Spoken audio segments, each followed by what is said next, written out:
One of my YouTube videos brought in over 50,000 views, 1,700 subscribers, and 750 signups for my email list. And here's the kicker, my channel is still quite small. Before that video, I just had over 2,000 subscribers. Today, I'm breaking down my exact process so you can build your own lead generation machine, even with a small audience.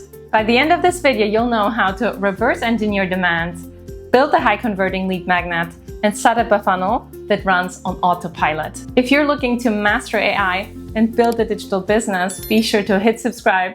So why do many videos flop, even though the content is actually good? Because many people create YouTube videos backwards. Let me explain. They sit down and they think about a topic that sounds good to them, that they can talk about. If that sounds good, then they start writing a script. Then they record it. And once they're done with that, they come up with an actual title and thumbnail. And they publish it and they hope for the best. And if it doesn't perform, they blame the algorithm. But in this case, you're starting with the content instead of the outcome. It's like throwing darts in the dark and wondering why nothing sticks. If you want content that drives real results, meaning subscribers and leads, you have to flip the process. So the question is, how does the right approach look like so that you can really build a lead engine? I'm going to show you the exact 4-step process that transformed one of my videos into a daily lead generator. The first step is actually that you start with the strategy and not the script, meaning that you ask yourself, who exactly am I trying to attract and what are they actively searching for? So you first have to actually gather data and see what's currently trending in your niche and what people are really interested in order to guarantee the views. And here you basically want to give your audience then a transformation from where they are right now to where they want to go. What you mainly do in the next step is you basically reverse engineer demand. Meaning once you found a topic that resonates with you, be sure to study it. You want to understand the hooks, the patterns, the titles, the thumbnails. And the best thing that you can do is really look for outliers, meaning that you want to look for videos that have a very high view to subscriber rate. Once you found an outlier video, you should always craft the title and thumbnail first before you actually write the script, because the title and thumbnail are the package of your video and they actually create the click. Let me show you an example. Let's say I want to create a video about ChatGPT, then I'll just search for it on YouTube. And here I will look for patterns. So if I'm scrolling in general, this video, for example, 30 ChatGPT hacks you need to know in 2025, has a very high view count compared to the amount of subscribers that this channel has. So I would take this video and just start studying it, like what are the hooks? What's the content of the video? Can I somehow take this title and change it up and use it for another tool that I would like to cover? And then if I check the rest, this video is also a really great example where the view count is considerably higher than the channel. And here I can also see that the person is really targeting a very specific group, in this case, photographers. And I also really like how the title and the thumbnail go together. So this is another video that I would just write down for myself and see how I can potentially take this concept and change it up a little bit. It's also always good to check out in general how competitive this search term is. So in this case, I see that it's actually very competitive and the volume is quite low. And it's especially good if you find something that has a very high volume and then the competition is really low. Then you have also way higher chances to rank really high on the subject. Step 3 is create an irresistible lead magnet. Because in general, the video builds trust, but the lead magnet drives the conversion.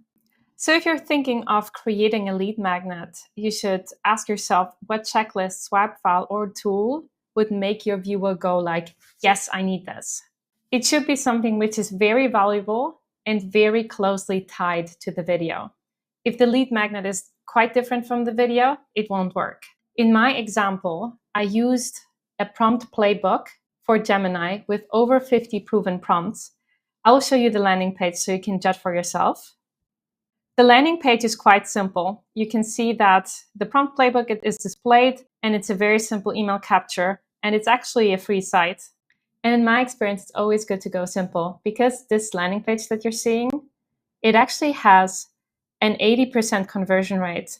It had over 900 visitors and over 750 people actually downloaded the playbook, which in my experience is extremely good. And this simple setup really works so well because it's hyper relevant to the video. It's something that people can apply right away. And I help the viewer to go from an average Gemini user to a real pro by using these pre-tested prompts. So just think about what kind of templates, swipe files, checklists, or mini courses you can offer as a lead magnet. Step 4 is where you set up an automated email sequence. This is where a lead actually becomes a customer. Here is an example of a structure that I generally like to use. So in the first email, you send over the lead magnet and you give them a quick tip. And here it's important that you set the expectation that you will be sending over more emails in the upcoming days. Email 2 is basically a paradigm shift where you tell a story about a common mistake that people make to get to a desired outcome. Be sure that it's relatable. And at the end of the email, you should position your product or service as a smart solution to get to the desired outcome. Email 3 is a success story of how you or your client got to the desired result. And that then naturally leads to your product or service. And then email 4 is the ultimate shortcut to get to the desired outcome, which is obviously your product, where you again recap the core problem and the core solution, which is your product. And in this one, you should always include a time-sensitive offer, because at the end of the day, urgency and scarcity is why people end up acting now. And once you have all of these emails set up, you just build everything on autopilot.